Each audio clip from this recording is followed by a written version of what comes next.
Muy buenos días. Hoy, 8 de septiembre, en Filosofía de la Historia vamos a continuar con el trabajo sobre la relación entre la historia, la metáfora y el mito, siguiendo a Hans Blumenberg. Vamos a hacer una pequeña recapitulación de lo que venimos viendo y una pequeña anticipación de lo que vamos a seguir viendo para después entrar a profundizar sobre algo que ya vimos la clase pasada y expandirlo. Hemos visto que Hegel es uno de los pensadores más importantes, aunque conocido, entre los filósofos alemanes de la posguerra.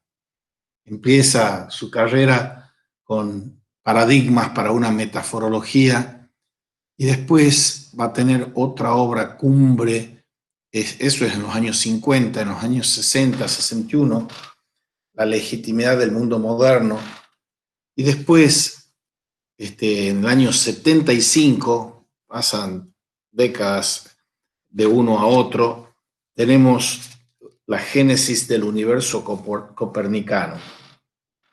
Y lo que venimos exponiendo es tres absolutismos. En realidad el tercero todavía no lo hemos expuesto cabalmente.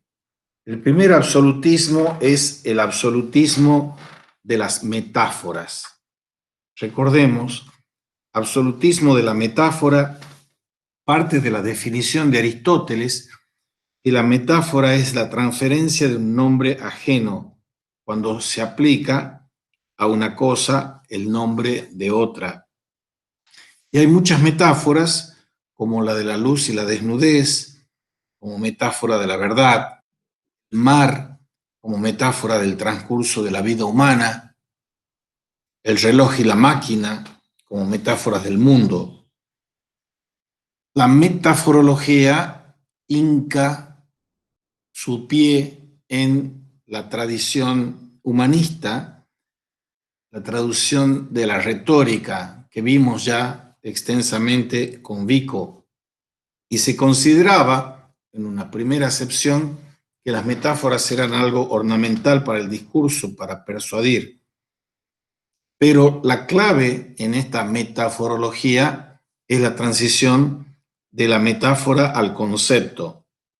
Y si uno ve, como vimos, el enfrentamiento de Vico con Descartes, es el enfrentamiento de la tópica con la crítica. La tópica es los lugares comunes del sentido común, del ingenio, de las metáforas, frente al juicio. Hacer arrancar la filosofía desde la verdad primera del cogito es lo que abre para el juicio, pero eso no es la verdadera ciencia, nos decía Vico. Entonces hay que ir a la tópica, a la retórica, a la metafórica. Pero con Blumenberg se le da una vuelta de tuerca que profundiza lo que vimos en Vico. Ahora, la defensa de la metáfora se hace entonces frente al concepto lógico o científico. Entonces la metáfora es considerada como inconceptualizable, porque hay metáforas que sí son conceptualizables, pero las absolutas son las no conceptualizables. Y las metáforas absolutas, decía Blumenberg, dan respuesta a preguntas supuestamente ingenuas y en principio sin contestación posible, cuya importancia radica pura y simplemente en que porque nosotros no las planteamos, no son eliminables, sino que las encontramos como ya planteadas de antemano en el fondo de la existencia misma. Metáfora y mito, veremos, tienen que ver con un requerimiento de la existencia humana. El existir humano existe a partir de las metáforas y de los mitos. Son insoslayables. Y las metáforas nos dan una imagen total de la realidad, también de la realidad como polis. Y una de las funciones claves es de funcionar como patrones orientativos para nuestra vida. Representan y orientan por igual, representan teóricamente y orientan prácticamente en la vida de cada quien. Aunque uno no sepa estas definiciones de metáfora absoluta, eso opera así. Siempre estamos buscando algo que nos ayude a orientarnos en las decisiones de nuestra vida. Ahora, la metaforología ha puesto en jaque, por decirlo así, al mito, a la religión y a la metafísica, que no saben nada de metáforas absolutas. Este es un gran aporte de Blumenberg. Y las metáforas absolutas arrancan de esta degradación del mito, de la religión, de la metafísica, y la convierten en pura metafórica. Y tiene lugar a partir del descubrimiento que de los vocablos de totalidad y de orientación son casos típicos de inconceptualidad. Vivimos usando palabras que no son conceptualizables, como ser, siempre, nunca, todo, nada. Todas esas palabras las usamos nosotros y no tienen ningún significante, ese significante no tiene ningún significado empírico que pueda ser aprehendido por el concepto. Es por eso que solo por las metáforas absolutas podemos aproximarnos a hacer decible lo indecible. La metafórica se presenta a veces en un sentido literal. La desaparición de la metafísica vuelve a llamar a la metafórica para que ocupe su puesto. Y aquí arranca su tesis Blumenberg de que las metáforas absolutas arrancan del principio de razón insuficiente, que ya explicamos.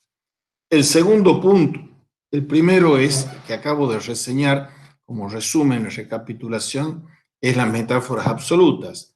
El segundo punto es el absolutismo del Dios arbitrario. Y ese absolutismo del Dios arbitrario fija su mirada o su estudio en el nominalismo medieval. Estamos hablando del siglo XIV.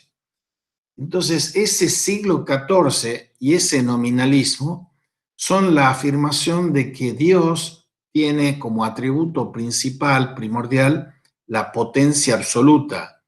Entonces, no hay nada lógico, nada dialéctico que pueda ponerle límites a la potencia absoluta de Dios. Esa posición es una revolución filosófica, teológico, política, etcétera, porque la concepción esa está diciendo Dios lo puede todo, y si lo puede todo, puede hacer, para poner el ejemplo vulgar que les daba, puede hacer que 2 más 2 sea igual a 5. Entonces hay que ver en ese Dios arbitrario, Dios caprichoso de fines de la Edad Media, del otoño de la Edad Media, y gozne para la modernidad, el nacimiento de esta concepción que va a conducir, por ejemplo, entre otros, a Descartes y su discurso del método, fundando todo en una deducción que a partir de esa verdad primera del cogito. Pero funda también el liberalismo, por ejemplo, con la primacía del individuo respecto del Estado. Funda ciencia, política, economía, todo está subido. Funda el protestantismo, por decirlo así, de la sola gratia, sola libertà, sola fide. ¿Esto qué genera? Genera una concepción bastante oscura respecto de qué es lo que los hombres podemos hacer. Decir que los hombres, lo que es más atinente para historia, los hombres no somos meritorios de nada, que todo lo que aspiramos, que es la salvación o la justificación ante Dios, es por gracia, es poner en un rincón, arrinconar a la libertad humana. Entonces el nominalismo y después el protestantismo en la concepción de la clave de la libertad está haciendo eso. Hans Blumenberg tiene una obra monumental, genial, del año 61, que se llama La legitimidad de la edad moderna, que encuentra ese doble concepto del absolutismo teológico y la autoafirmación humana. Absolutismo teológico. Si yo tengo un Dios absoluto, caprichoso, arbitrario, entonces haga lo que yo haga, no tiene ningún sentido, porque yo no soy el hacedor y el meritorio de lo que hago. Entonces, ¿qué es lo que me pasa a mí aquí? Está diciendo Blumenberg. Tengo que buscar que frente a esa impugnación de la ilegitimidad de la modernidad, tengo que buscar cómo me tengo que afirmar a mí mismo, la autoafirmación humana. Esa es la tesis de Blumenberg y la veremos a fondo. Les hago una brevísima reseña sobre el absolutismo de la realidad para volver sobre esto, que sobre esto vamos a trabajar a fondo hoy. El absolutismo de la realidad tiene que ver con lo que está planteando en un libro del año 1975. 61 es la legitimidad de la modernidad. En el 75, después de 15 años de trabajar sobre ese tema, él está publicando un libro que se llama La Génesis del Universo Copernicano. Copérnico es la autocomprensión de la edad moderna. Decía Sigmund Freud, citado por el propio Blumenberg, que en la introducción al psicoanálisis decía que hay 3 heridas del narcisismo. La primera herida del narcisismo es la herida copernicana, la de Copérnico, porque Copérnico, al cambiar del geocentrismo, que venía de Ptolomeo y Aristóteles, Ptolomeo y Tomás de Aquino, cambiar del geocentrismo al heliocentrismo, nos ha mostrado que nosotros no somos el centro del universo, sino que tenemos como un ataque en lo copernicano, hay una humillación a considerarnos el centro del universo. Entonces se genera una especie de mecanismo de compensación y en que el hombre piensa, el Homo sapiens piensa, para justificar esa humillación, está bien, no seré yo el centro del universo porque soy una mota en un universo inconmensurable y terrorífico, por otra parte, dice Blumenberg, pero soy el rey de la creación. Entre los seres vivos soy el mejor. Entonces viene otro señor que se llama Charles Darwin y con su teoría de la evolución de las especies inflige un segundo ataque a ese narcisismo nuestro, ese amor a nosotros mismos, el considerarnos en una postura excelente, primaria, fundamental, como que todo el universo está hecho para nosotros y todos los seres vivos están sometidos a nosotros. Con Darwin se implica esa segunda herida. Y entonces vuelve a funcionar el mecanismo de compensación. Está bien, no seremos los reyes del mundo animado, pero al menos entre los animales somos los mejores, porque somos conscientes, somos reflexivos, somos pensantes. Y vengo yo, dice Freud, e inflijo la tercera herida al narcisismo. Muestro que ya no es la conciencia, sino lo inconsciente, lo importante. Bien, este es el panorama de los 3 absolutismos, de la metáfora, del Dios arbitrario y del realismo absoluto. Vamos a volver a lo que hemos visto la vez pasada con el Dios arbitrario, porque ahí nos tenemos que detener para comprender la importancia esencial y existencial de las metáforas para la vida, de los mitos, veremos después, para la vida. ¿Qué nos decía esta concepción del absolutismo del Dios arbitrario? Es la que está proclamando en ese absolutismo teológico la deslegitimación de una época, porque si todo se ve desde la potencia de Dios, ¿qué queda para el hombre? Una impotencia. El absolutismo teológico pone en un tembladeral la valía y la capacidad y la potestad del hombre de no de hacerse a sí mismo, sino de estar legitimado su hacer. Entonces, absolutismo teológico va emparentado aquí dialécticamente con la autoafirmación del hombre. Y eso es lo que nos va a conducir a la legitimidad de esta época, la moderna. Moderno quiere decir del modo del hoy, del modo odierno. La autoafirmación humana constituye, dice Blumenberg en ese libro, la característica más significativa de nuestro tiempo. Y Blumenberg después, esa es como su tesis doctoral, era sobre la escolástica, y su tesis de habilitación era sobre la fenomenología. Y eso es un libro que se llama La distancia ontológica. Y la distancia ontológica, partiendo del estudio de la fenomenología de Husserl, nos habla de la autoafirmación de la razón. O sea, la legitimidad de la modernidad va de la mano con la autoafirmación de la razón, que va a tener como producto ese complejo tecnocientífico que va a imperar en el mundo.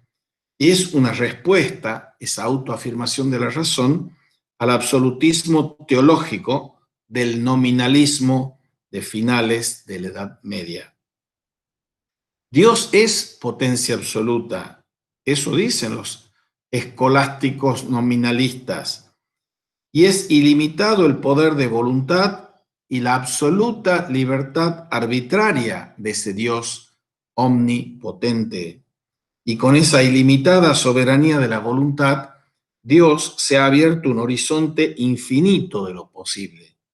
El absolutismo teológico, dice Blumenberg, niega al hombre la facultad de penetrar en la racionalidad de la creación. O sea, la escolástica, con Tomás de Aquino a la cabeza, está diciendo de que la razón es fundamental para comprender o aproximarnos a una comprensión de lo que Dios quiere cuando crea. Dios creador le pone razonabilidad y racionalidad a todo lo creado. Pero esto va a ir cambiando cuando estamos en el siglo XIII con Santo Tomás, en el siglo XIV aparezca un Guillermo de Ockham, por ejemplo. En el momento en que se hace depender el destino del mundo de la actuación de la potencia absoluta, ya no depende de lo que nosotros hagamos, porque Dios es el arbitrario que decide todo lo que se hace. En ese mismo momento se está dando a esta una dimensión de la más profunda inseguridad, la ilegitimidad de esa modernidad del Dios arbitrario es una inseguridad, una insecuritas. Y el mundo se ha vuelto de ese modo incalculable, inseguro desde el punto de vista racional y resulta radicalmente contingente. Se ha convertido en un puro factum, en un puro hecho de una fuerza todopoderosa, reificada, cosificada, en demostración de una ilimitada soberanía de una voluntad incuestionable. Este absolutismo teológico del nominalismo de finales de la Edad Media invierte por completo el sistema precedente del racionalismo escolástico medieval. Es cara y contracara Tomás de Aquino con Ockham. Y Ockham es un franciscano y no es el único, obviamente. Entonces la cuestión de los universales que estamos viendo en esta cuestión del lenguaje e historia, que hablábamos del historicidio, del historicismo, de la historicidad y del historicidio, donde historicismo era la posición esa platónica de la existencia de lo universal, historicidio es que solo existe el individuo y la historicidad es que existe el individuo en lo universal. Bien, el absolutismo teológico del nominalismo es el que dice solo Sócrates existe, por decirlo así. El historicismo dice la idea de Sócrates, la idea del hombre es lo que existe. Y la del realismo moderado y que tiene que ver con la analogía histórica también es existe Sócrates en la idea del hombre en Sócrates, en el individuo. Bien, al mismo tiempo, como también se tenía por imagen de Dios, se creía capaz de reconocer sin error a Dios y al mundo.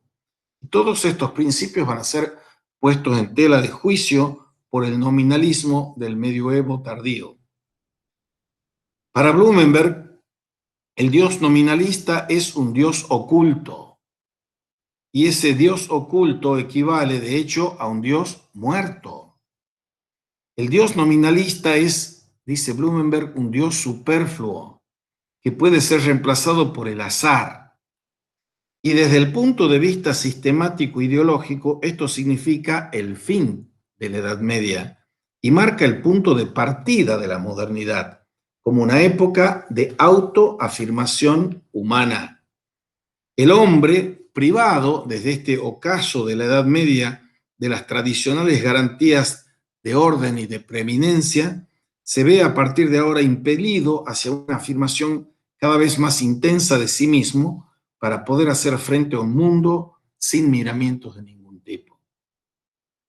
Con esto se hace patente la lógica interna de la vinculación entre el absolutismo teológico y la autoafirmación humana. El nominalismo de finales de la Edad Media, con su Dios arbitrario, ha dejado al hombre indefenso frente a una indiferencia, desconsideración e impiedad, se puede decir, de la naturaleza, y lo que ha precipitado una inseguridad metafísica en el hombre. El hombre, dice Blumenberg, que al ocultarse Dios ha quedado privado de sus garantías metafísicas para el mundo, se construye un mundo diferente con una racionalidad y una disponibilidad elementales. ¿Qué tiene que ver esta idea de la autoafirmación con el surgimiento de la modernidad y de la ciencia en particular? Hay una actitud básica para que exista y surja la ciencia moderna, que es la curiositas, la curiosidad teórica. Si yo parto de esta autoafirmación del hombre moderno, caracterizada por otro auto, la autonomía, que también tiene que ver con la autoconciencia y que tiene que ver con la autoafirmación, donde la palabra, el prefijo auto es el sí mismo. Esta autoafirmación se caracteriza por su autonomía, darse las leyes a sí mismo, y por basarse en una racionalidad propia, que es lo que lleva a la razón autoconsciente, a la conciencia de sí mismo, la autoconciencia, autodeterminación, todos esos autos. Y la idea de autoafirmación constituye la moderna rehabilitación de la curiosidad teórica y se da una moderna primacía de las ciencias naturales y de la técnica, porque de esta forma se manifiesta, sobre todo, la autoafirmación de la razón mediante el dominio y la transformación de la realidad. La realidad no es algo dado e impuesto por un Dios arbitrario, sino que la realidad es algo que yo puedo modelar y transformar para tratar de dominar la naturaleza y quitarle ese aguijón de terrorífico, de indisponible y de atemorizante que tiene la naturaleza. Con la ayuda de la ciencia y de la técnica, la razón humana impone sus leyes como leyes universales y de esta guisa restablece la fiabilidad racional del mundo perdida por obra del absolutismo teológico. Porque ese absolutismo teológico me lleva a posturas escépticas, irracionalistas, etc. Porque no puedo confiar en la razón. La autoafirmación humana es una afirmación o rehabilitación del valor de la razón. Estaba en Tomás de Aquino en un contexto que es premoderno, es medieval. Bien, los frutos de esta autoafirmación por medio de la curiosidad teórica y de la ciencia son precisamente la ciencia y la técnica que representan el poder de prever acontecimientos y de adelantarse a ellos, de cambiarlos a los acontecimientos y de producirlos. Según Aristóteles, la curiosidad teórica forma parte de la propia y esencial naturaleza del hombre, por cuanto todos los hombres aspiran por naturaleza a saber. Y lo más elevado y sublime que puede hacer el hombre es conocer, saber. Así comienza la metafísica de Aristóteles. El hombre por naturaleza desea saber. Pero Aristóteles afirma así y aquí una identidad entre la posesión de saber y la felicidad. Está asociada a la vida divina, al conocer y al pensar. O sea, conocer es ser feliz, la eudaimonía. ¿Qué es lo que está quebrajeándose aquí? Y ya no se puede afirmar que haya una identidad entre conocimiento y sabiduría. Ya la Biblia lo dice. Si yo aumento conocimiento, aumento dolor. Entonces, la cuestión de conocimiento y felicidad queda quebrado. Por eso, de un signo muy distinto es la valoración que recibe la curiosidad teórica en San Agustín. Y este la incluye en el catálogo de los vicios. La curiosidad se deslegitima teológicamente por el cristiano Agustín de Hipona porque es un vicio la curiosidad, ser un curioso. En cambio, no puedo ser científico en el sentido moderno si no doy campo abierto a la curiosidad. Con esto, Agustín ha provocado una tremenda discriminación de la curiosidad. Y esa minusvaloración dentro de la concepción de San Agustín se basa en que la contemplación y la exploración curiosas del cielo, del firmamento, ponen al hombre en peligro de olvidarse de sí mismo y de Dios.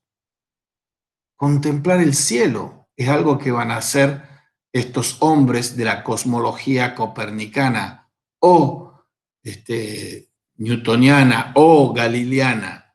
Contemplar el cielo está en el lema de la Universidad Nacional de Tucumán, Adsidera Visus. Considerar algo es verlo desde las estrellas. Entonces Agustín dice, hay dos cosas que nos tienen que ocupar en la filosofía cristiana, que es lo mismo que la teología. Mi alma y Dios, y punto. Entonces lo que Agustín dice impugna como vicio la curiosidad porque está desviándome, al mirar al cielo, me está desviando de lo que yo tengo que ver, que es mi alma y Dios. Olvidarse de sí mismo y olvidarse de Dios. Conocimiento del mundo y cuidado de la salvación son conceptos antitéticos. Si yo digo que lo más importante es conocer el mundo, estoy perdiendo lo único que importa, es la salvación de mi existencia. Blumel ve esta desconfianza frente a la curiosidad astronómica, la paralización teórica de esta ciencia durante muchos siglos. Por eso lo que él emprende aquí es que desde el trasfondo de este absolutismo teológico del nominalismo hay que acometer la rehabilitación de la curiosidad teórica. Y se convierte así en fuerza motriz esa curiosidad de la ciencia moderna, con cuya ayuda ponemos el mundo a nuestro servicio y aseguramos nuestra existencia. Así, si se fomenta ahora el deseo de saber, no es porque el saber signifique felicidad, como pretende Aristóteles, sino más bien porque el saber otorga poder.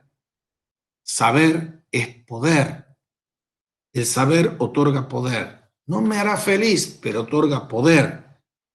Y uno de los personajes emblemáticos para esto es Francis Bacon. Hay dos Bacon, y los dos son de orientación parecida. Nominalista este último, Francis, y Roger Bacon, que también es franciscano. Francis Bacon, el saber otorga un poder sobre las cosas, en el sentido de un dominio de la naturaleza. Tenemos que dominar la naturaleza. Está en el Génesis, que Dios nos crea como jardineros de este jardín que tenemos que dominar, que sujetar, que someter. Blumenberg traza así una conexión entre la Edad Media tardía y la Edad moderna. Por un lado, y aquí viene el tema central de lo que vamos a desarrollar el resto de la clase, y el gnosticismo de finales de la Antigüedad clásica. El gnosticismo es como una herejía en el comienzo del cristianismo, una herejía de una secta iniciática que consideraba que había dos dioses, un dios del Antiguo Testamento que era un dios malo, guerrero, violentador de todo, y el Dios redentor, que es un Cristo, el Nuevo Testamento, el Dios del amor. Entonces es como un Dios que odia y un Dios que ama. La gnosis tiene y pone las semillas así fatídicas de ese dualismo gnóstico, de luz y tinieblas, de bien y de mal. De ahí saldrá también el maniqueísmo.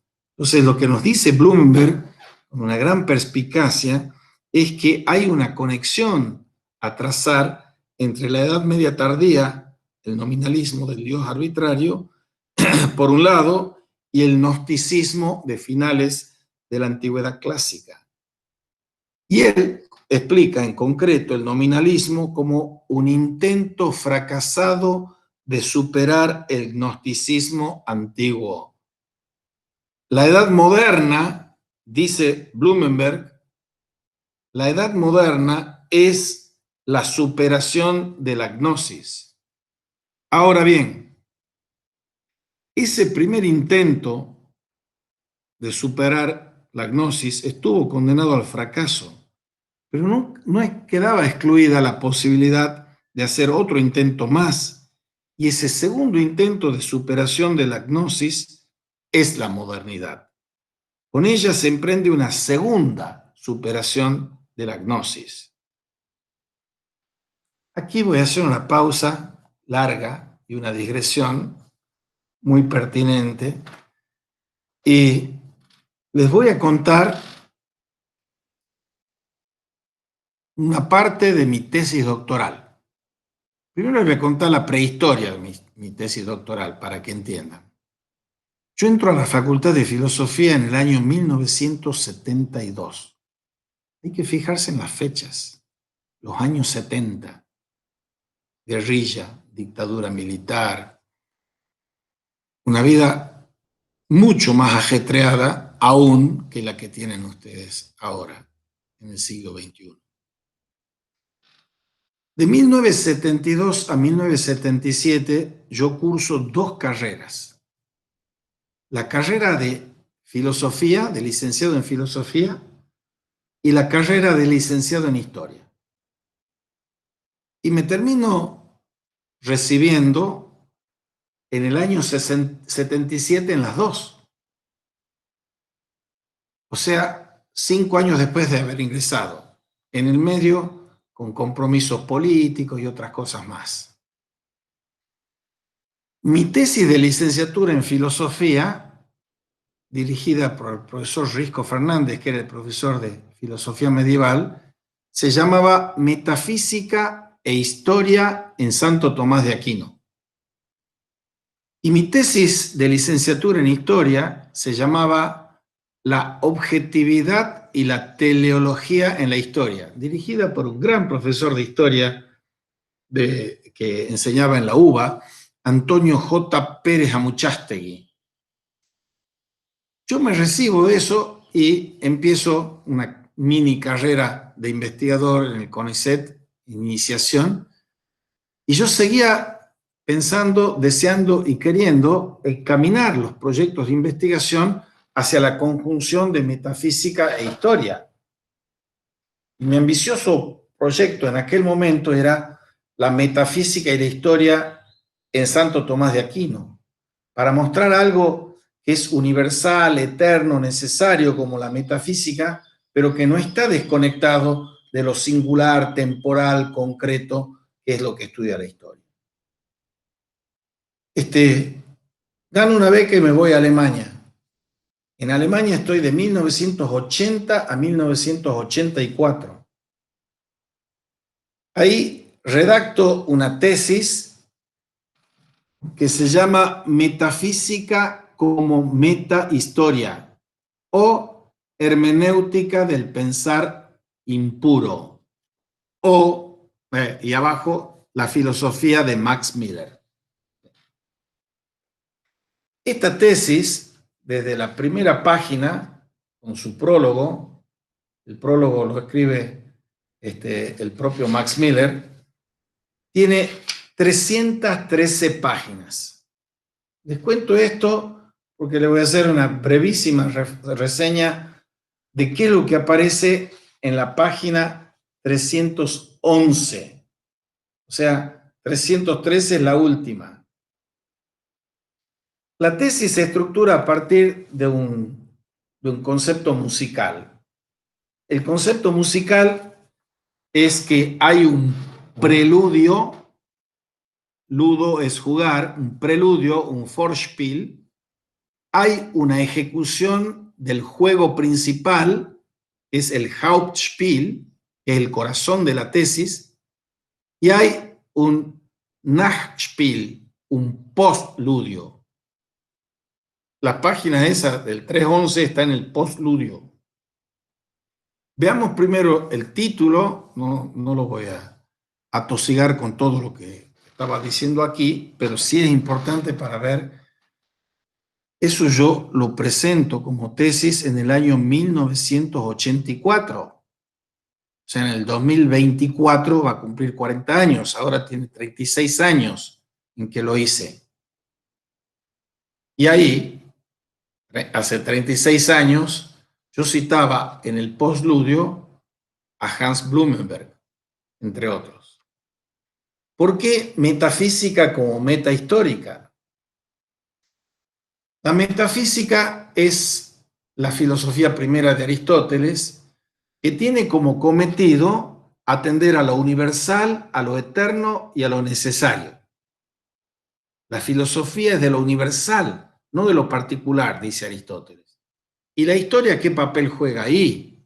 La historia está totalmente descalificada para ser una ciencia, para ser un episteme o para ser una filosofía, porque la historia, como la poesía, se atienen a lo particular.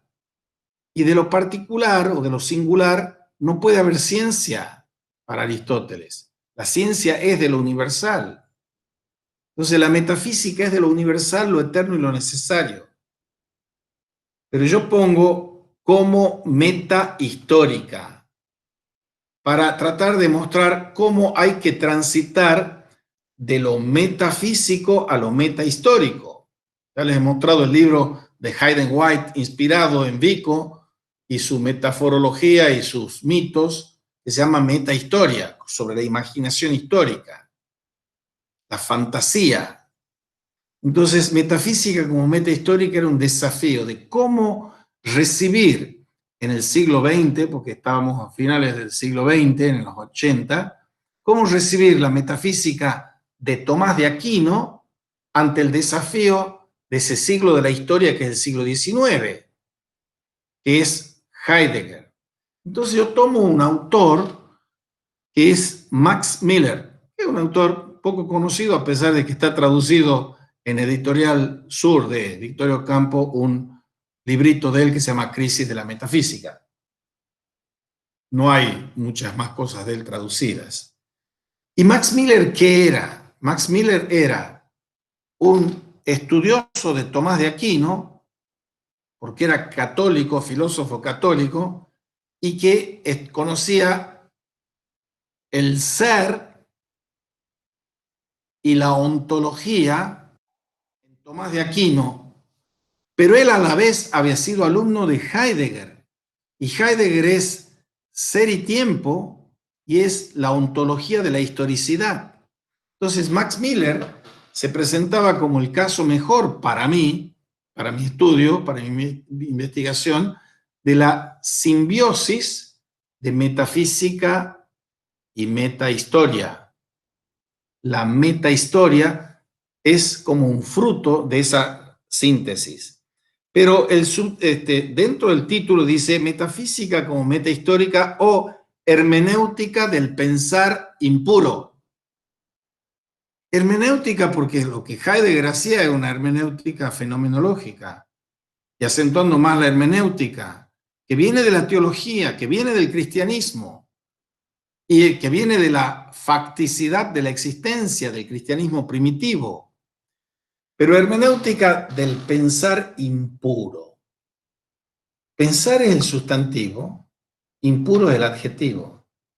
En el impuro estábamos por tiro de elevación al purismo de la razón del señor Kant, pero detrás de Kant, ese purismo, que es terrorífico y letal, tiene en su espalda la gnosis. Bien, dicho lo cual, les doy una lectura así, abuelo de pájaro, de lo que es el índice y les cuento un poquito de lo que trata ahí.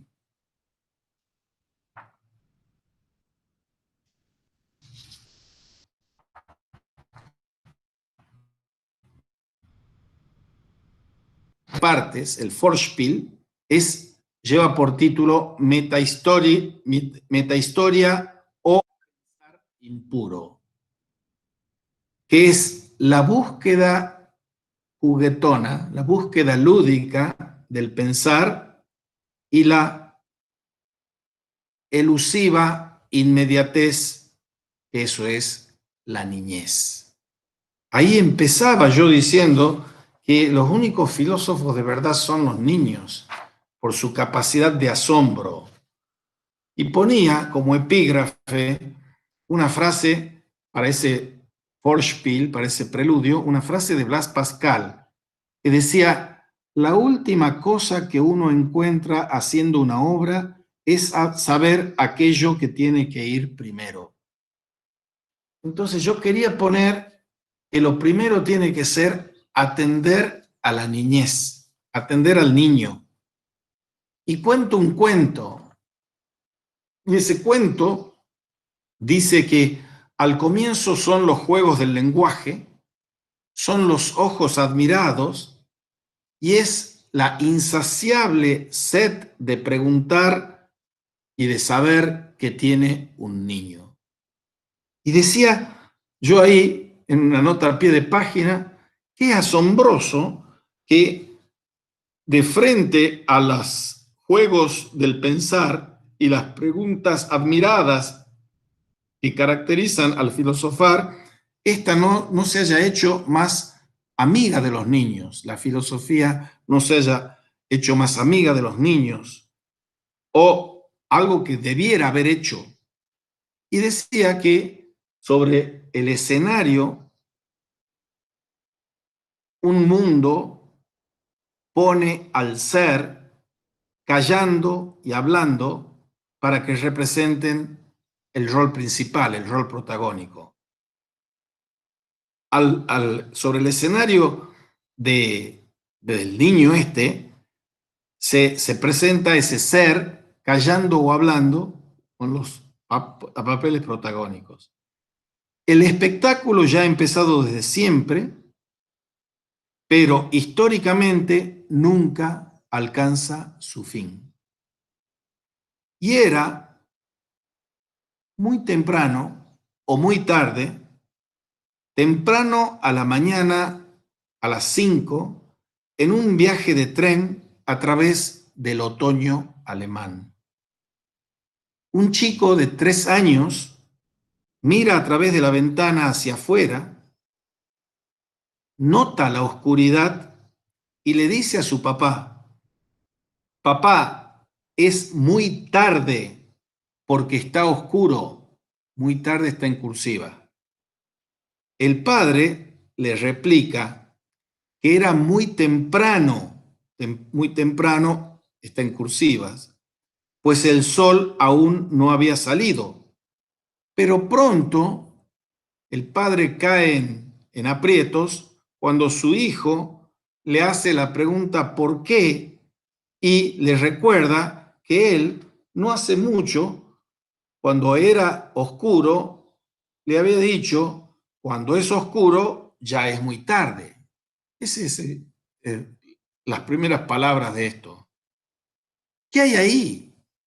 Está el desarrollo de la experiencia de los juegos del lenguaje del niño o del padre puesto en aprietos, que en lenguaje académico filosófico puede desarrollarse o desplegarse de modos muy variados.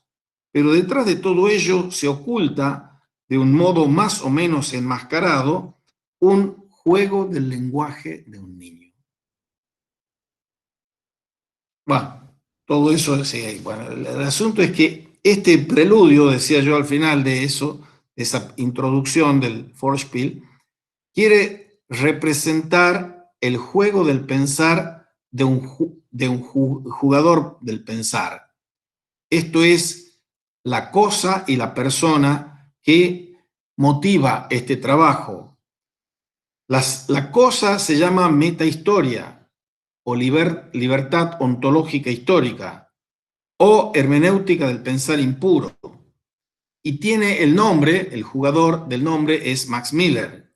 Programáticamente se ha dicho que la metahistoria de Miller tiene que posibilitar un diálogo y tiene que al mismo tiempo establecer un puente entre la metafísica clásica, la filosofía perennis, y cabeza de puente es Tomás de Aquino, y el pensamiento alemán, que en la ontología de la historicidad, como pensamiento de la historia del ser, culmina, cabeza de puente, Martin Heidegger. Bien, ese era el preludio.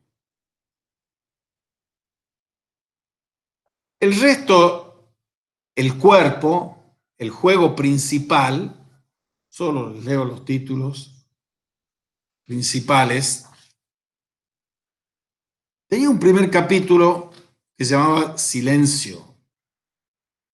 Un segundo capítulo, bueno, tiene tres partes. La primera parte se llama Metapoética o Hermenéutica del símbolo, ontología e historicidad del lenguaje. El primer capítulo se llamaba Silencio, el segundo Verdad, no tengo tiempo de quedarme en cada una de estas cosas, lenguaje y sí, lenguaje y es, la cópula es, lenguaje y ya, ahora, lenguaje y ahora. El segundo capítulo de esa primera parte se llama símbolo, lenguaje y alteridad, lenguaje e intimidad, y como palabras como epílogo a la metapoética, ser y símbolo. La segunda parte, la primera era metapoética, es la metapolítica o la metafísica de la persona y entre paréntesis de la libertad. Ontología e historicidad del hombre.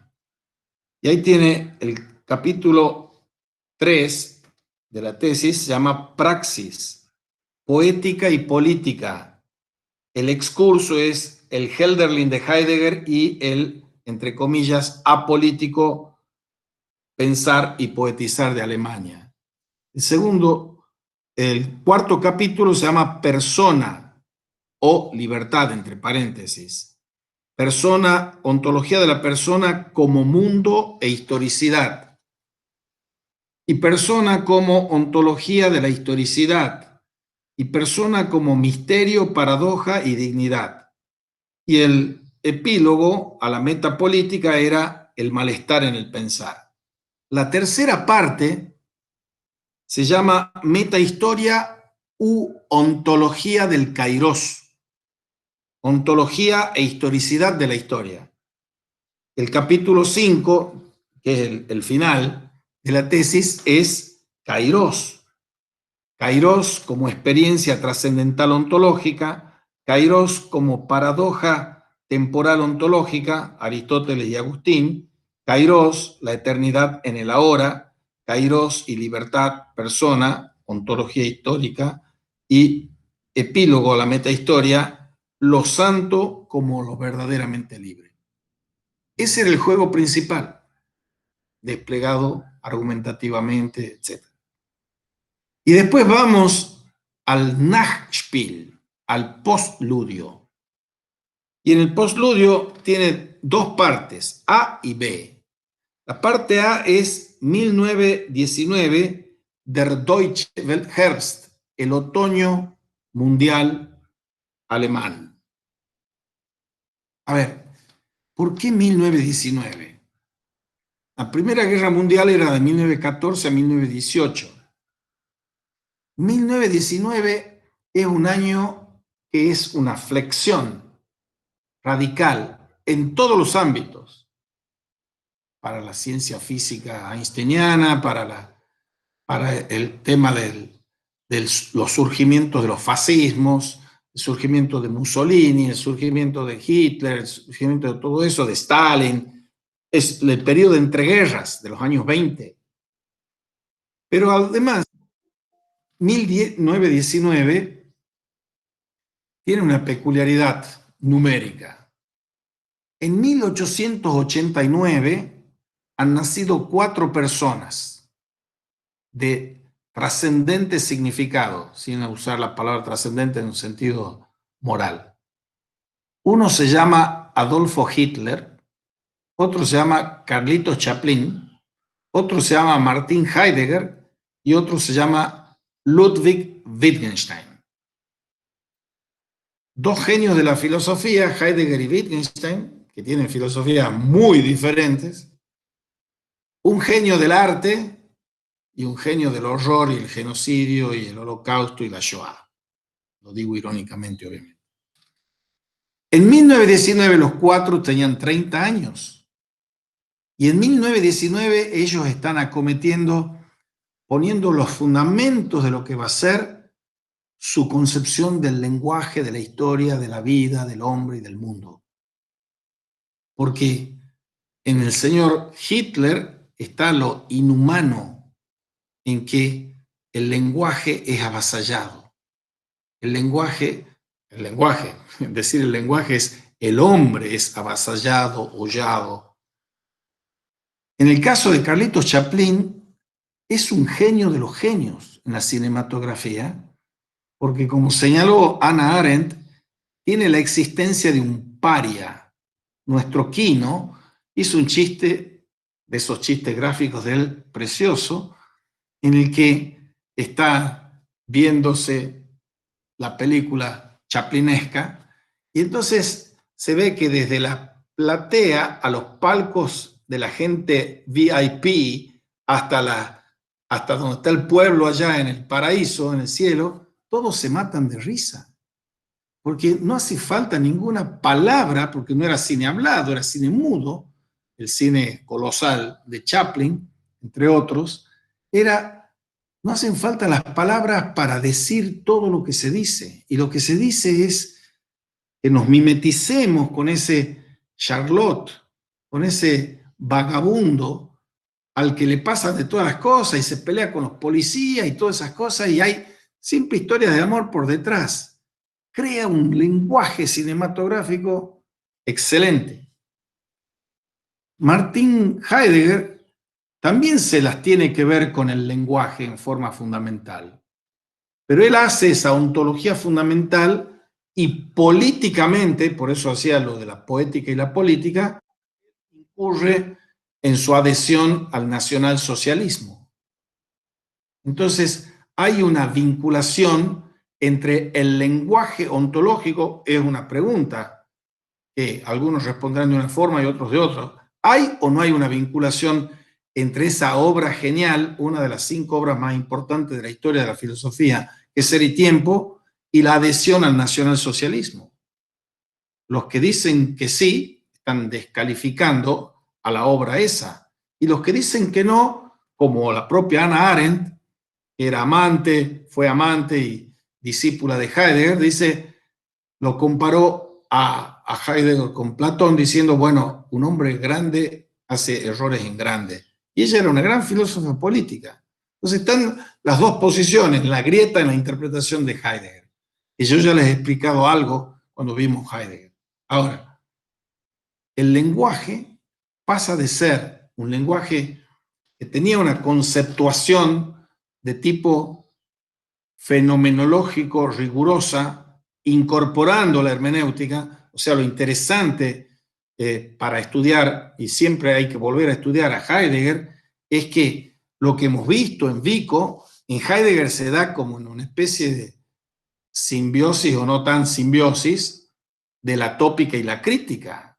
Él no cita nunca, como mencionó con Grassi, a Vico, pero lo que él está haciendo es recuperando con la hermenéutica, y la hermenéutica sí conoce a Vico, la hermenéutica del humanismo sí conoce a Vico como antecedente fundamental. Él está tratando de juntar la hermenéutica con la crítica. Pero el giro que hace dar después a Heidegger lo hace absolutizar el lenguaje, la hipostatización del lenguaje. Entonces dice eso que ya les he mencionado, die Sprache spricht, el lenguaje habla, y el lenguaje es la morada del ser, donde nosotros habitamos. Entonces, las palabras esenciales son lo que cuentan, y las palabras esenciales las dicen los poetas, y ahí él se adscribe a ese diálogo en las cumbres entre el poeta y el pensador. Y Wittgenstein, ¿quién es? Es alguien que ha hecho dos revoluciones en la filosofía.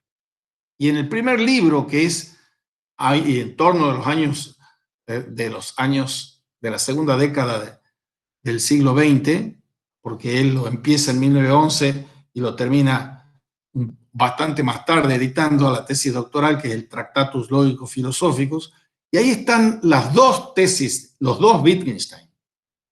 El primero es el que ha hecho la mejor, más genial exposición del atomismo lógico, del positivismo lógico, porque todos los positivistas lógicos, empezando por su maestro Russell, que tenía ese logicismo, y siguiendo por el positivismo lógico de Viena, todos lo tenían como un ídolo a Wittgenstein.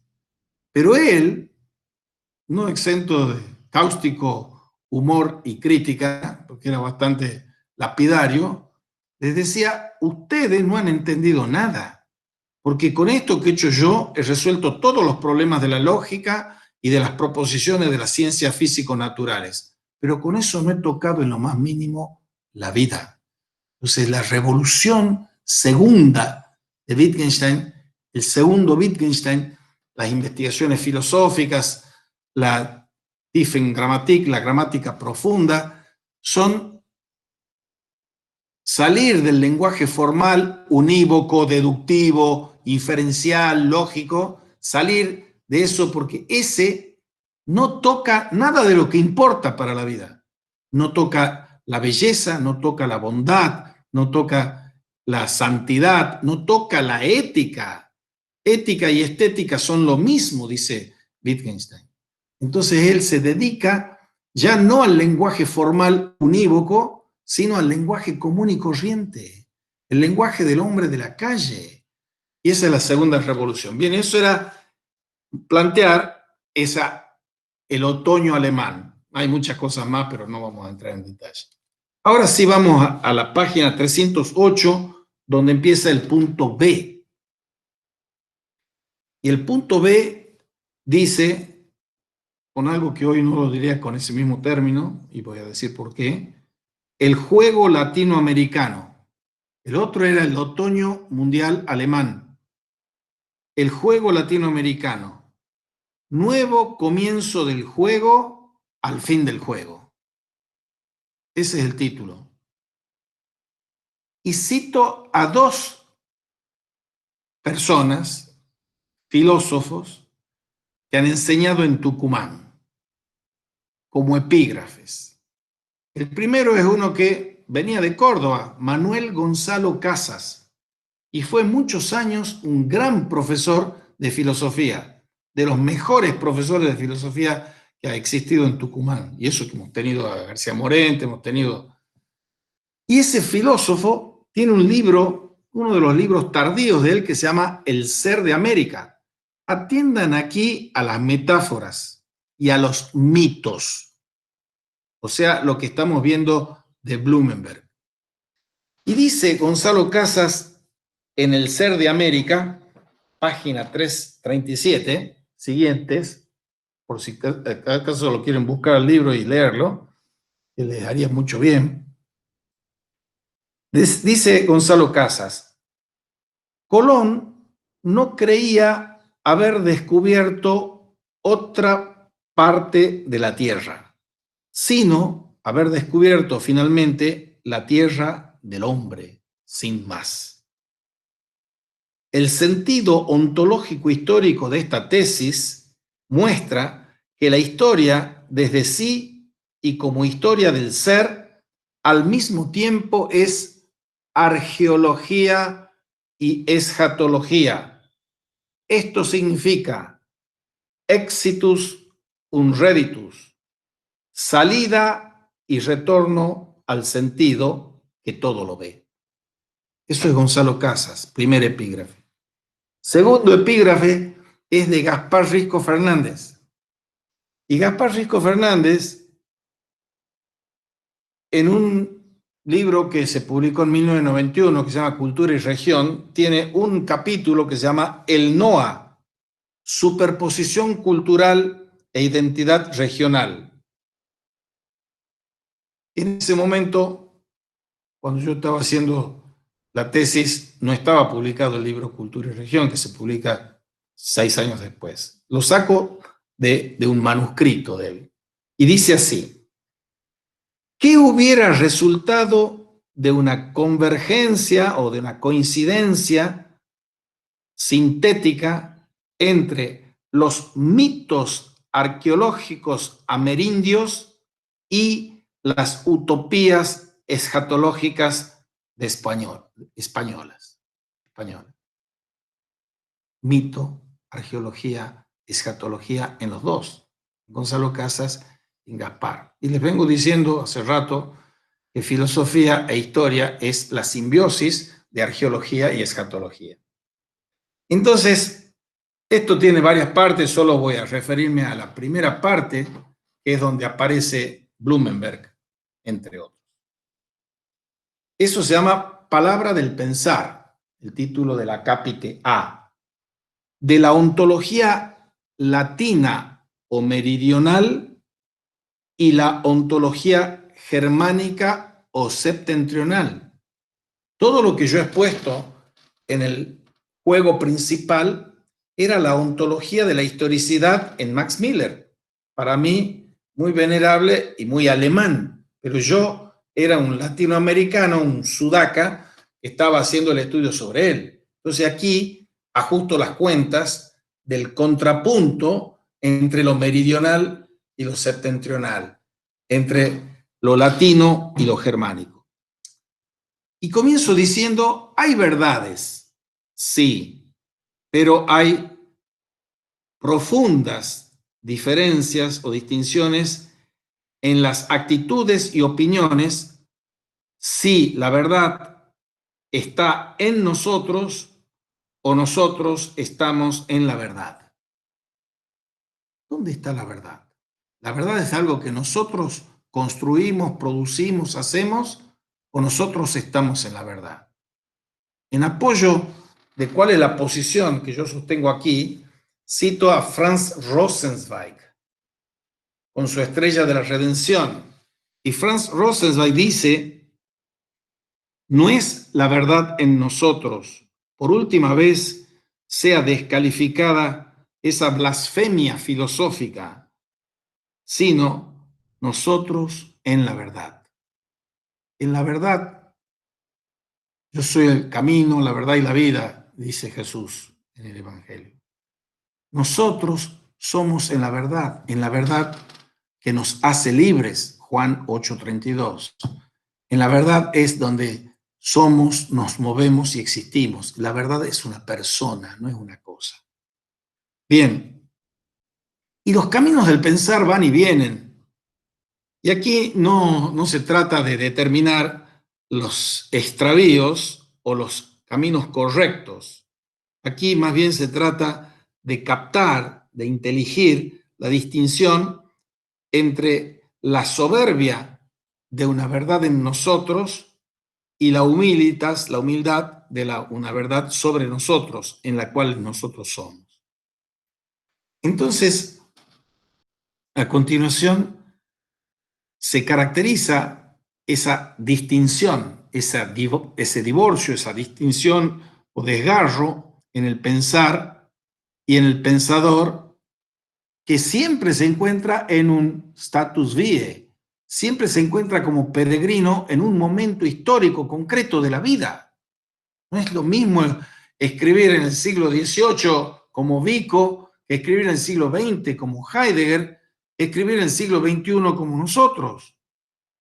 Y esa división del pensamiento en el estatuto histórico, los caminos históricos, es clave.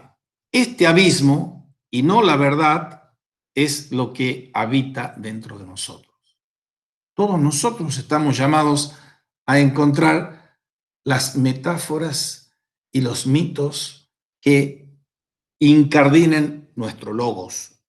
Y nuestro logos tiene siempre un Sitz am Leben, dicen los alemanes, un lugar en la vida. ¿En la vida de quién? En la vida de nosotros. Esta división es paliada por medios catárticos entre yo mismo y el mundo, entre el pensar y el ser, entre el recuerdo y la expectativa, entre la disposición a lo que vaya a acontecer y el acontecer, porque todos ellos están divididos. Luz y tinieblas, la estructura de luz y tinieblas, hay que atravesarla, hay que superarla para hacer filosofía de verdad. Y quizás yace allí, en la humildad del pensar, el mayor mérito del servicio filosófico. Quizás es la constante ilustración de los límites del pensar o de lo no catártico del pensar, un signo de que lo que, lo que la filosofía o el filosofar significan. Si esto es así, un pensar impuro, puro, viene también de una herejía con raigambre gnóstica, que es los cátaros. En la época de Santo Tomás de Aquino, Santo Domingo de Guzmán funda la orden de los dominicanos, donde pertenece Santo Tomás de Aquino, está Meister Eckhart, etcétera, y otros egregios, y la funda para combatir a los cátaros y albigenses. Los cátaros son unos puristas, puristas, puristas en todos los sentidos. Por ejemplo, en el sentido sexual, la secta de los elegidos eran tan puros que no podían tener relaciones sexuales. Entonces, los pecadores mortales comunes que no formaban parte de la secta eran los que tenían que procrear. Entonces, el purismo no es solo el purismo de la razón pura de Kant, es el purismo de despreciar el mundo, despreciar la materia, despreciar el cuerpo. Salva tu alma, como si fuese un alma así etérea, angelical, se decía. Desprecio de la materia, del cuerpo, del mundo. Entonces, aquí se nos da que el pensar impuro es una ironía usar ese término. Y no les cayó bien a mis padrinos de tesis de doctorales, ni al propio Max Miller, que en el prólogo dice, bueno, este latinoamericano nos viene a decir impuro, y yo lo entiendo lo que quiere decir, pero para nosotros no es tan así. Bien. Este pensar impuro es el descubrimiento paradójico de que el pensar, antes de su inclinación catártica y su hibris, permanentemente y en cada ocasión, esto es, se expresa, se incardina en diversas patrias y kairoi, en diversos lugares, localizaciones y momentos de la historia del pensar. Y tiene que responder por esos lugares y por esos momentos, como ustedes tienen que responder por el lugar y el momento en el que están viviendo. y lo tienen que responder personalmente. Esa es su obra. Si esto es así, filosofía pura, entre comillas, es un pensar impuro. Esto quiere decir que está al servicio, como sierva, la filosofía, de la verdad y de la sabiduría que están por encima de nosotros. La filosofía es así la sierva de la verdad y de la sabiduría. Pero, ¿existe la filosofía? Verdad y sabiduría y su búsqueda, incluso a través de caminos abstractos, no son ninguna abstracción. Uy, Dios, ya son las 9:41. Pero vamos a terminar. Ellas tienen respectivamente su Sitz im Leben, su puesto en la vida. Son encarnaciones vitales, mundos diferentes, pueblos diferentes, historias de vida y de cultura diferentes, están en camino hacia su filosofía. ¿Qué tipo de filosofía uno deba cultivar, pueda y deba cultivar? Depende de las raíces culturales desde las cuales crece un pensar. La traducción analógico-histórica y la traducibilidad de las filosofías son un presupuesto que nos atañe a todos en un diálogo intercultural e interregional. Cuando Gaspar habla de las superposiciones culturales, está diciendo que somos los argentinos y somos un subsuelo aborigen sobre un suelo español, sobre un suelo criollo, sobre un suelo inmigrado, hasta llegar al techo posmoderno en el que estamos viviendo del aquelarre actual. Entonces, para que nosotros podamos dialogar de verdad, tenemos que dialogar intra e interculturalmente. Tenemos que poder dialogar entre los porteños y los del interior, por ejemplo, intercultural e intracultural, hacia adentro y con los otros. Tenemos que poder dialogar con los rusos, con los chinos, con los coreanos, con los bolivianos, etc. Tiene sus raíces culturales y sus filosofías. Esto no nos libera de la carga de la búsqueda del hogar, como Ulises, la búsqueda de la patria. Y esa es la tarea del pensar propio. La búsqueda de una ontología universal no suprime de ningún modo el desafío de pensar una ontología regional.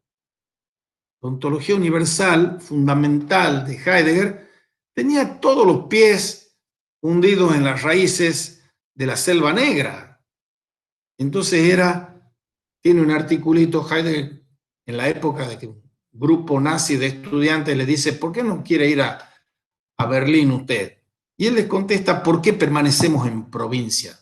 Provincia tiene un sentido para los alemanes que no tiene para nosotros, porque nosotros pensamos provincia y pensamos esta balcanización absurda que son las provincias. Eso es una balcanización análoga a la balcanización de las repúblicas.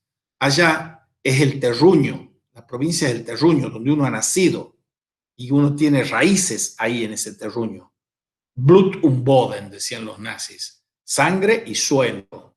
Entonces, la ontología universal no suprime la necesidad de la búsqueda de una ontología regional, local, nuestra, de nuestro suelo. Por eso hay que buscar las raíces lingüísticas y culturales que pueden ser latinas, pueden ser eslavas, pueden ser islámicas, pueden ser germánicas. Aquí yo me enfrento con la germánica, que es la de Max Miller, y la latina, que es la nuestra. De allí es que no hay un adónde y un de dónde espacial y temporal. No hay una división del Herkunft, Zukunft, del lugar de donde procedo y el lugar a donde voy. Zukunft es el futuro. Si nosotros queremos pensar,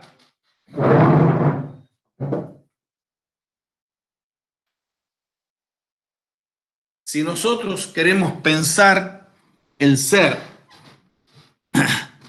y la ontología universal. Ahora, el movimiento del pensar del de dónde al hacia dónde, del pasado hacia el futuro, de la procedencia hacia el advenir, implica que ese pretendido Zukunft, futuro, ese adónde del trabajo, era un inmergirse, un sumergirse en el juego del pensar del ser germánico y más particularmente en Max Miller, en su representación del ser pensante y simbólica como el encuentro europeo de lo clásico griego y de lo judeo-cristiano en la comprensión del ser. Y esa era nuestra primordial tarea en la tesis. Es todo lo que les he dicho del Couchfield. Esa era nuestro primer inmediato destino del pensar en esta investigación. El estilo del pensar y el interés del pensar permanecieron, sin embargo, aquí latinos, porque yo el que lo hacía era latino. Y conduje el trabajo en el estilo y en los intereses en forma latina. Y aquí sí digo latino o iberoamericano. Y hubiese debido decir iberoamerindio, es lo que digo ahora, porque hay que pensar así como el título de la filosofía de la historia es La otra Argentina, la Argentina del otro, el título de cursos de filosofía de largos años anteriores era La otra América, la América del otro. Y esa otra América, América del otro, es la división entre la América que es iberoamerindia con la América de los norteamericanos, por ejemplo. Bien, el de dónde y la procedencia de las investigaciones delataban una inexpresada ontología latina. En este sentido, nosotros acometimos una segunda tarea anticipando del camino del pensar de Miller. Esto es el encuentro entre la comprensión del ser de todos que nos atañen en los grandes mundos culturales de la historia. Eso es una cita de un libro de Max Miller. Latinos eran el sonido y el ritmo. El protosonido y el protorritmo están al comienzo. Es una cosa que tiene que ver con los mitos. Porque hemos dicho, y recuerdo ahora para actualizarlo, que en los mitos griegos tenemos Gea y Rea. Tenemos el cielo, que es Uranos y Gea, que son padre y madre. Y los hijos, Cronos y Rea. Cronos, el dios del tiempo, y Rea del ritmo. Amanfangvar del ritmus. Toda la poesía y toda la música tiene la concepción de que al comienzo está el ritmo. Por eso yo pongo aquí el Urklang, Ur-Ritmus sin Amanfang. El sonido, el protosonido, el sonido primigenio y el ritmo primigenio están al comienzo. Esto quiere decir que el acento de la interpretación, la pulsión de la interpretación, permanecía germánica en la letra para interpretar el prototexto, que eran los textos de Max Miller, pero quedaba latino el estilo y el sonido. Este trabajo quiere hacer una interpretación, se quiere expresar, quería haber expresado una presentación interpretante de la obra del pensar de Miller. Su desafío temerario significa Ausgang zur Metahistorik, salida hacia la metahistoria, porque ese es Miller, salir de la metafísica hacia la metahistoria, como ontología germánica. Lo latinoamericano permanecía en esta presentación como sombra formal que acompañaba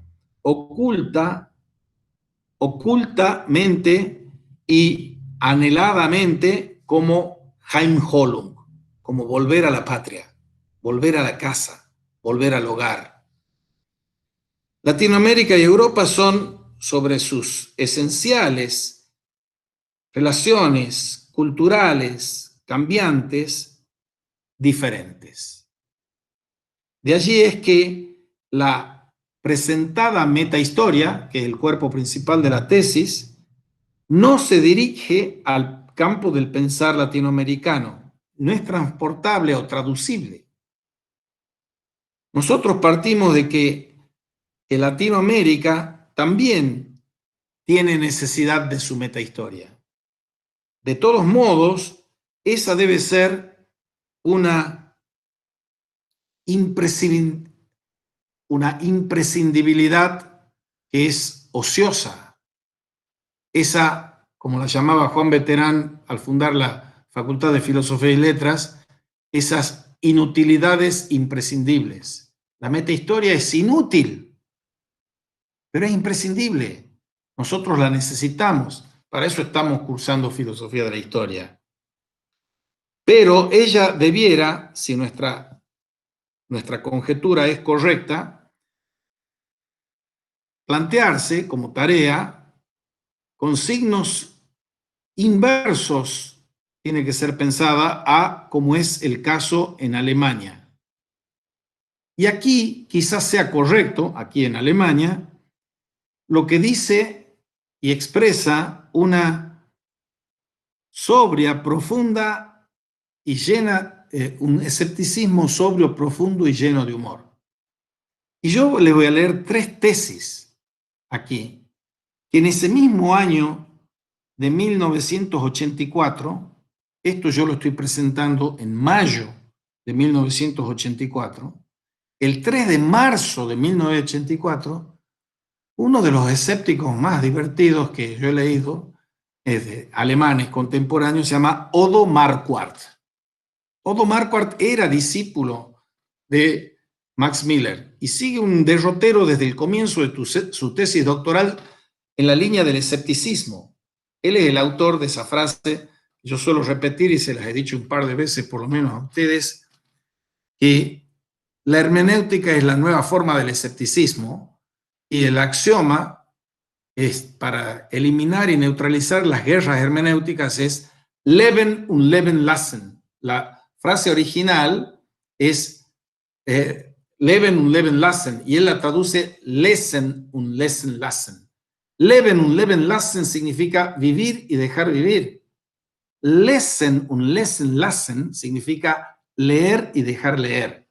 Entonces, este escéptico, el 3 de marzo de 1984, dice: la filosofía central de la modernidad es la filosofía de la historia, y esta es la continuación de la gnosis con la utilización de medios modernos. Esa es la frase de otro gran pensador alemán contemporáneo que se llama Jakob Taubes. Jakob Taubes, citado por Marquardt, dice eso. El artículo de Marquardt era Teodicea, filosofía de la historia, gnosis. Repito, la filosofía central de la modernidad es la filosofía de la historia y esta es la continuación de la gnosis bajo la utilización de medios modernos. Tesis 2. La modernidad y sus filosofías, también la filosofía de la historia, son la segunda superación de la gnosis, lo que les acabo de leer con Blumenberg. Cita a Blumenberg, Marquardt. Tercero, la compatibilización de Marquardt de las dos tesis, de la de Taubes y de la de Blumenberg. En la historia, en la filosofía de la historia no culmina. En la filosofía de la historia fracasa la modernidad. La filosofía de la historia es precisamente porque tiende hacia la gnosis, la contramodernidad. O sea, de 1984 al 2020 estamos aquí con metáforas y mitos con esto. En una Europa que se presentaba y se sigue presentando como postcristiana y postmoderna, lo estoy diciendo en el año 1984, ¿no? Es quizás tal escepticismo metahistórico correcto. Ahora, lo que hay que atender es que nosotros, desde Latinoamérica, vivimos en otro ritmo teológico-político. Y el peligro que a nosotros nos acecha no es tanto el de un ateísmo ad maiorem Dei gloriam, un ateísmo para mayor gloria de Dios, como dice Marquardt, sino nuestro peligro era, 84, decía yo, y digo hoy, 2020, el teocratismo y el fatalismo a mayor gloria de Dios. ¿Qué son los teocratismos? Todos los caudillismos, los fundamentalismos, las autocracias. Autocracia o democracia sigue siendo eso, dictadura o democracia. Vimos con Maritain y Heidegger, el teocratismo. Además está el fatalismo. Cuando nosotros decimos, ¿y qué se puede hacer si todos los políticos son ladrones? Ese fatalismo de que nada puede cambiar, que nada nunca puede cambiar, que las cosas son así, y solo con plata poder hacer política. Eso es fatalismo. Esos son nuestros peligros. Porque cuando nosotros somos fatalistas o teocráticos, estamos diciendo, estamos perdidos. No podemos ser nación, no podemos ser comunidad que conviva en paz y con justicia. Hoy se está ventilando ese escándalo sin abuela, que es la corrupción de la justicia en Tucumán. ¿Cuántos me han hecho caso y han ido a leer las cosas que les he dicho la semana pasada? El conflicto de el señor Pedicone y Leiva. Lean el diario de hoy, lean el diario de ayer, de anteayer. Y a nosotros no se nos mueve un pelo. ¿Qué puedo hacer yo frente a esa infamia de la falta de división de los poderes republicanos? Ese avasallamiento de la justicia. Santo Tomás de Aquino dice, la corrupción de la justicia tiene dos causas, la falsa prudencia del sabio y la violencia y la prepotencia violenta del poderoso. Y nosotros somos todos argentinos, somos paloma. Ah, no, yo no tengo la culpa, son los políticos que son ladrones, son todos lo mismo. No, nosotros somos corresponsables de eso. Porque en el mejor de los casos que vayamos al café a despotricar del país, con un dedo lo señalamos a estos señores corruptos, pero 4 dedos me señalan a mí, a nosotros.